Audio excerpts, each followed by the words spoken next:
Avec nous ce soir, notre invitée, Madame Valérie Brudet, qui est la responsable du service patrimoine et tourisme de la ville de Baie-Mahault. Bonsoir, Madame Brudet. Bonsoir. Alors, vous êtes là dans le cadre des Journées du patrimoine. Oui, tout à fait. Alors, on connaissait ville d'art et d'histoire comme Pointe-à-Pitre ou Basse-Terre, mais est-ce que les visiteurs auront de belles surprises à Baie-Mahault?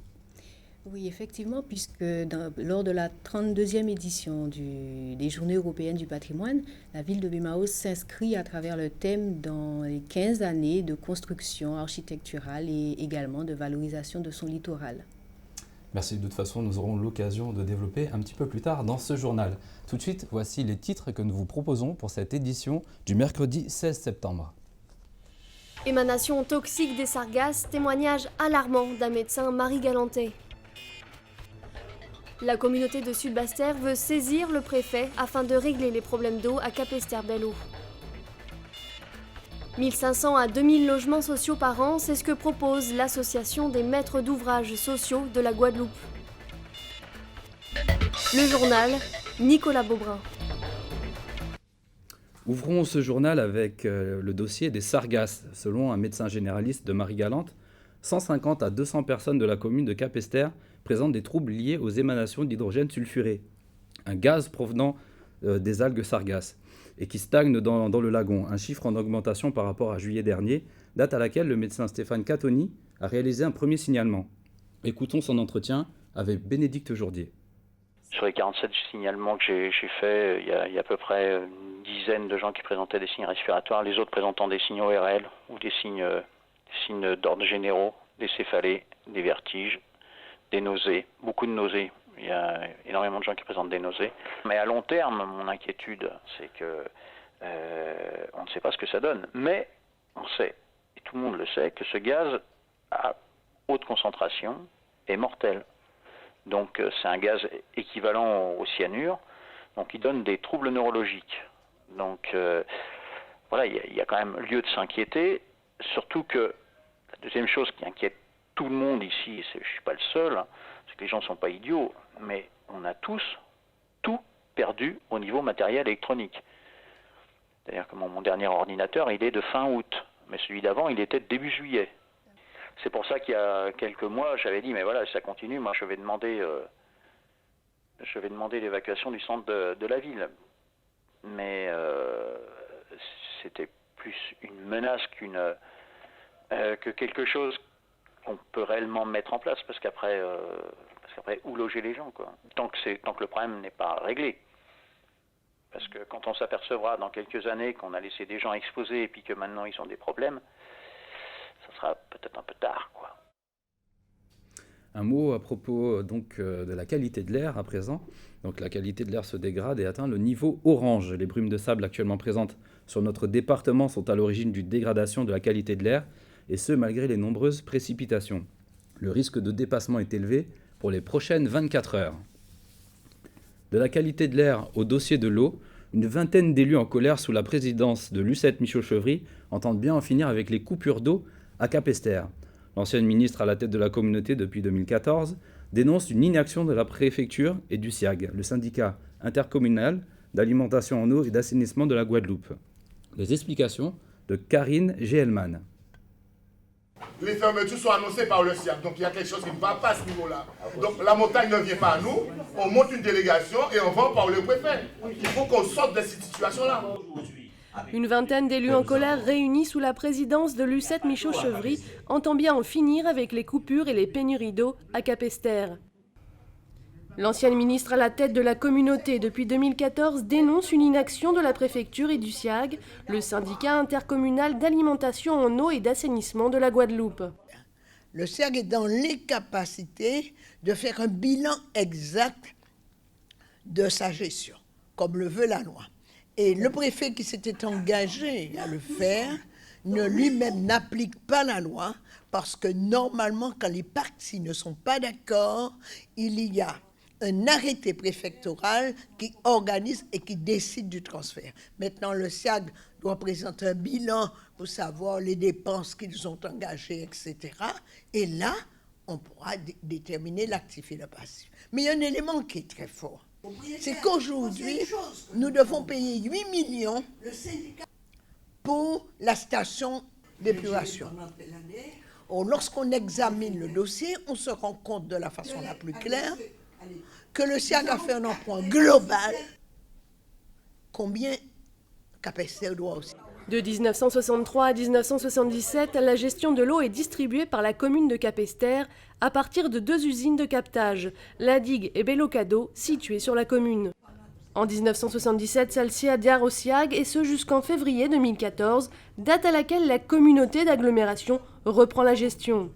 Les priorités pour résoudre cette gestion déficitaire semblent diverger selon la présidente du Grand Sud Caraïbes. L'urgence a été quoi dans ce dossier? De dédommager Général des Eaux. Quand vous vous rendez compte qu'on a fait un protocole où on dit nous devons, la CSBT n'est pas dedans, 15 millions 3 d'argent à Général des Eaux, l'État y a mis 5 millions.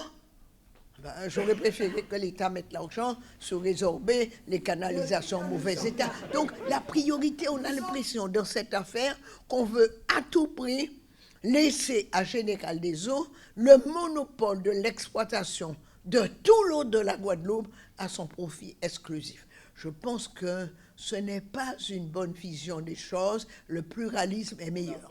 De lettres de régularisation aux réunions de travail, le ton des élus a été crescendo ce mardi. Résultat, 6 d'entre eux ont pris rendez-vous avec Lucette Michaud-Chevry ce jeudi 17 septembre pour une réunion préparatoire et ce dans l'attente de leur rendez-vous chez le préfet.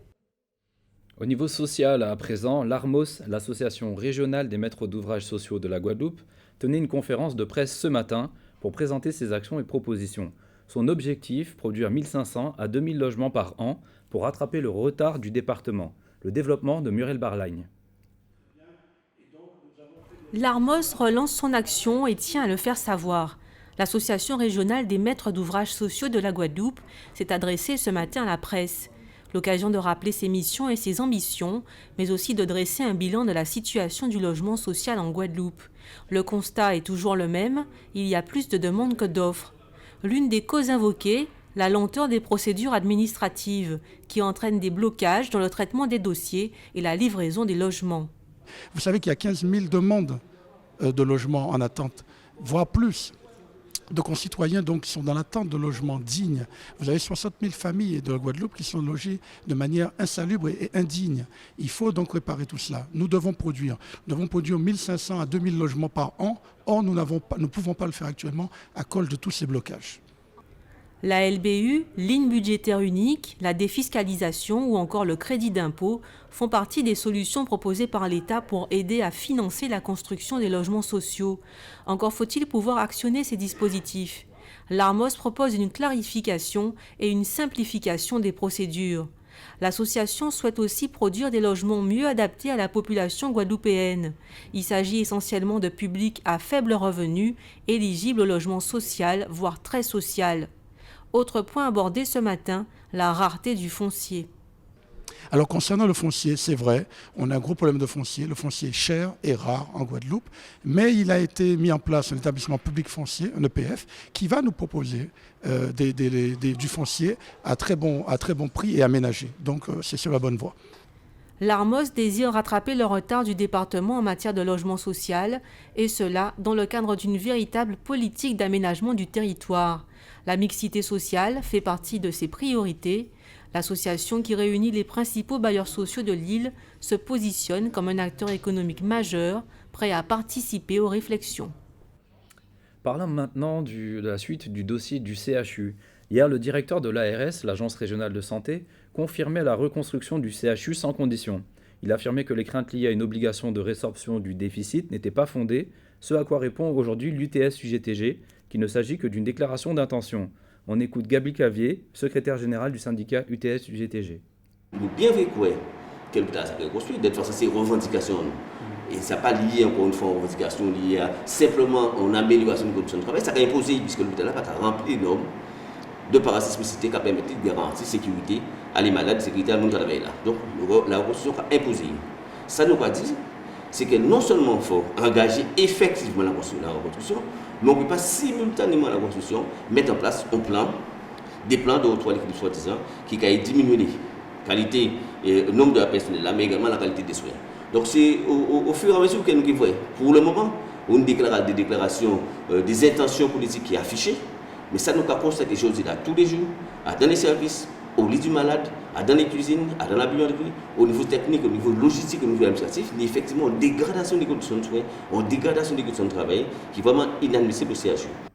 En politique à présent, ce soir, la Frappe, le mouvement d'Éric Jalton, le député maire des Abîmes, tient son assemblée générale, un rendez-vous politique à 3 mois des régionales, où le leader abîmien a vu confirmer son plein soutien à Victorin Lurel. Mais on retiendra que la date de cette assemblée n'est peut-être pas due au hasard. On retrouve sur place Raja Kitou. Nous sommes actuellement au complexe Céligny aux Abîmes. Éric Jalton, actuellement maire de la ville des Abîmes, mais aussi député de la première circonscription de Guadeloupe, doit organiser dès 18h30 l'Assemblée générale de la Frappe. La Frappe, la force de rassemblement abîmien pour le progrès, doit notamment officialiser son soutien à Victorin Lurel. Victorin Lurel qui a pour but de se présenter aux élections régionales de décembre. Éric Jalton devrait probablement évoquer les prochaines législatives pour lesquelles il ne se représentera pas. La succession sur sa circonscription est ainsi ouverte. De nombreux élus et autres intervenants devraient également prendre la parole. À noter également qu'il n'y a peut-être pas de hasard sur le choix de la date de cette assemblée aujourd'hui, puisqu'il s'agit de l'anniversaire de son président Éric Jalton. Le député maire fête ses 54 ans. Reste à savoir maintenant si les militants seront de la partie. Cette toute autre information à présent, le corps d'une femme a été retrouvé ce matin sur la plage de l'autre bord au Moule. Il s'agit d'une métropolitaine de 52 ans résidant dans la commune. Selon les premiers éléments, il s'agirait d'un suicide. Des médicaments ont été retrouvés sur une serviette appartenant à la victime et identifiés par la famille.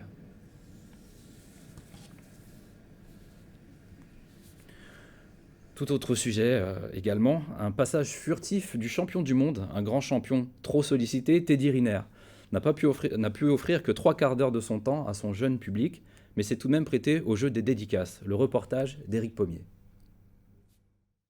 Teddy Riner, aux petits soins, n'est pas champion du monde en effet qui veut pour mériter une pareille attention. Teddy Riner, heureux d'être à nouveau chez lui, au contact d'un jeune public cet après-midi au Krebs, être en Guadeloupe, confie le gaillard de 2,03 m, c'est incontournable, voire vital. Oui, toujours, ben oui, je suis chez moi, de voir les petits jeunes futurs champions, prometteurs, ça fait plaisir. De les voir avec des grands sourires et des pépites dans les yeux, ça fait plaisir.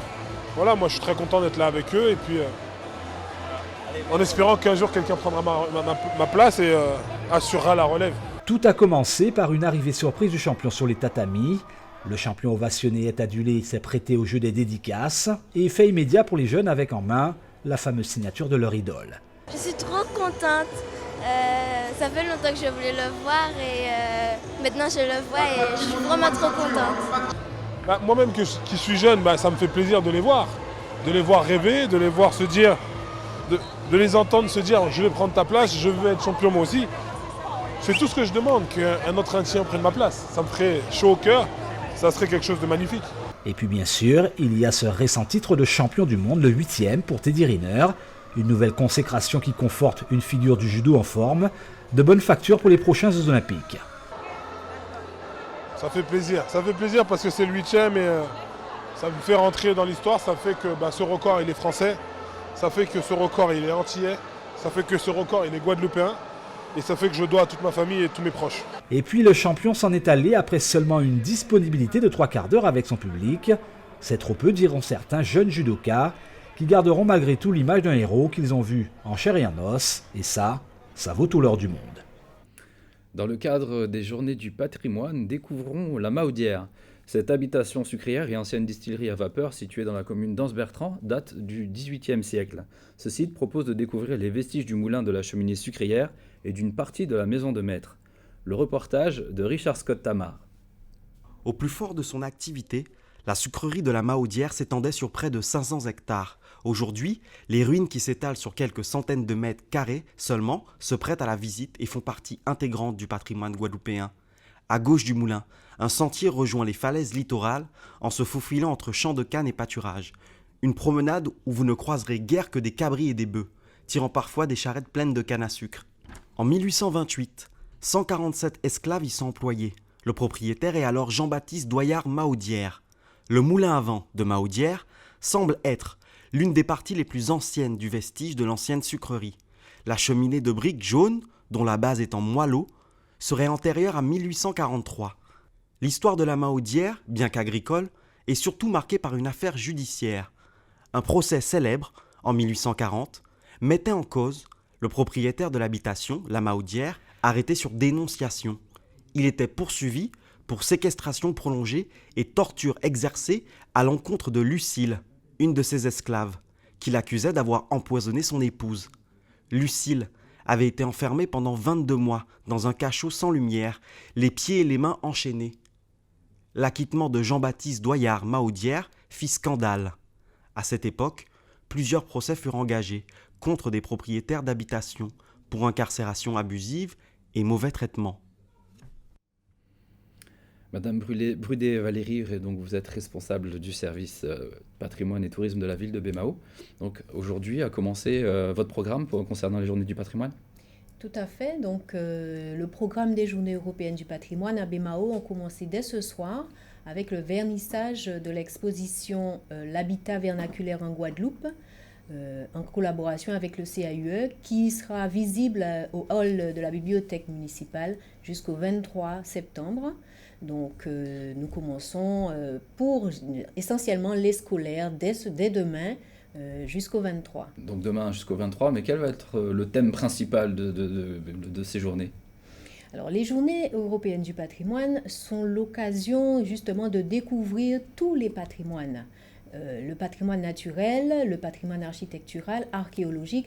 Donc la ville de Baie-Mahault a mis en place des animations justement qui mettent en avant tous ces pans du patrimoine. Notamment le vendredi, nous avons des ateliers pour les scolaires au niveau de la friche, au bord de mer, le port de Plaisance, des ateliers de découverte de l'archéologie sous-marine qui met justement l'accent sur un pan de l'histoire, l'histoire du grand cul-de-sac marin à la découverte des pirates, puisque la Guadeloupe a été un berceau de pirates également. Donc est-ce que cette période justement des journées du patrimoine permet de découvrir de nouveaux produits également? C'est-à-dire aux Guadeloupéens de se réapproprier son patrimoine, mais également de créer de nouveaux produits, par exemple touristiques?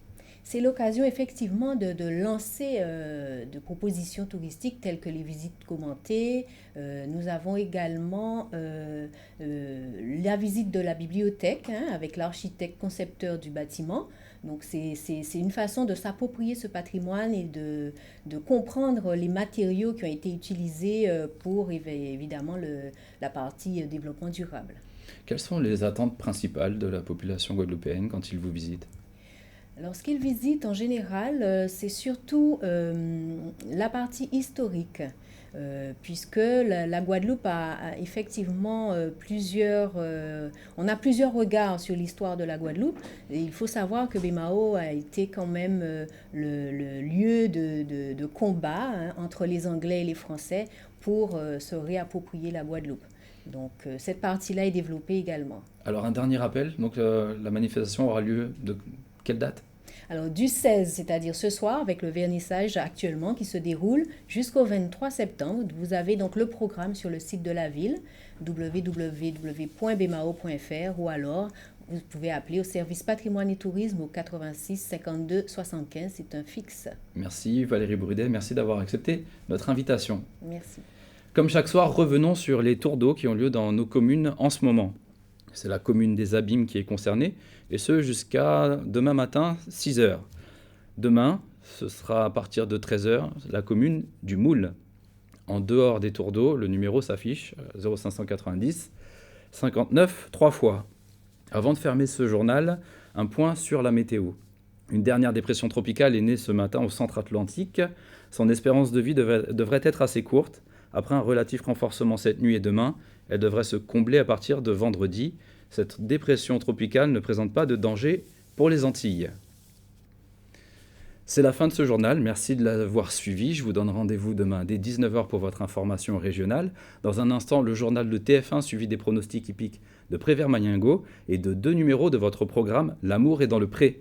Bonne soirée sur Alizé Guadeloupe et à demain.